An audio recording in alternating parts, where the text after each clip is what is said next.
Hi, it's Kevin Lobates here. So Jörg Molt asked me the question, what happens if two people invent the same thing at the same time?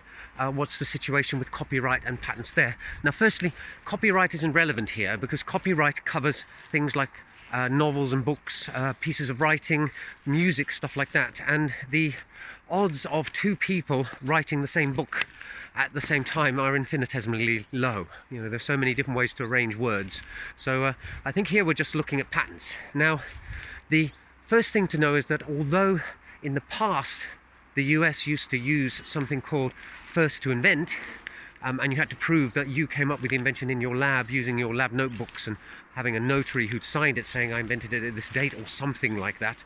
Now the US is in line with everybody else and they use first to file. So that means if you have an invention and you produce a patent application and you submit that to the patent office, that sets your date. Now, as long as nobody else has submitted the same invention at an earlier date to that patent office, then you've got that priority date.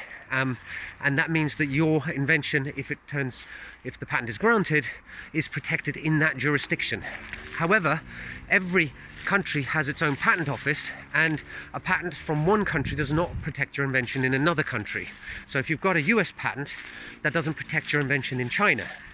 However, what it does do is invalidate any patent that's been granted in that other jurisdiction that was filed after you filed yours in the United States, because you've set that priority date, that date when the invention was first disclosed. And you can have the situation where you file a patent in the US and a month later someone files the same thing in China because they've invented it in parallel, and they'll actually get granted a patent, possibly, but then it can be challenged in court because you can point to your earlier patent and say, no, this invalidates that.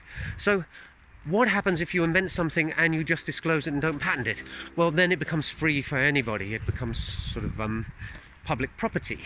So, and I mean, that kind of was the idea of patenting in the first place, is it makes people disclose stuff, gives you a 20-year period in which you get to exploit the invention and stop other people from doing so, and then it becomes public property. So it's a trade-off between giving rights to the inventor but making sure that ultimately all inventions end up in the hands of everybody.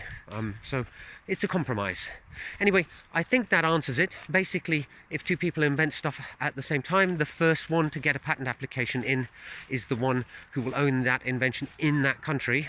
And there is one final thing. You can make a sort of, what's it called? You can make an application that is a patent application that is applicable across the world, and then you prosecute that patent, or you chase getting that patent in all the different patent offices around the world, or maybe you pick a few like the US, China, Australia and India, and you don't bother with Brazil or Germany or something like that. That's your choice.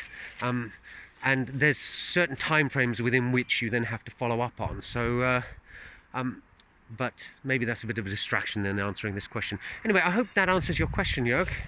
It's as simple as the first person to get the application in at a patent office will, if the patent is granted, own it in that country. And then the rest gets a bit more complicated. Hope that helped. Bye for now.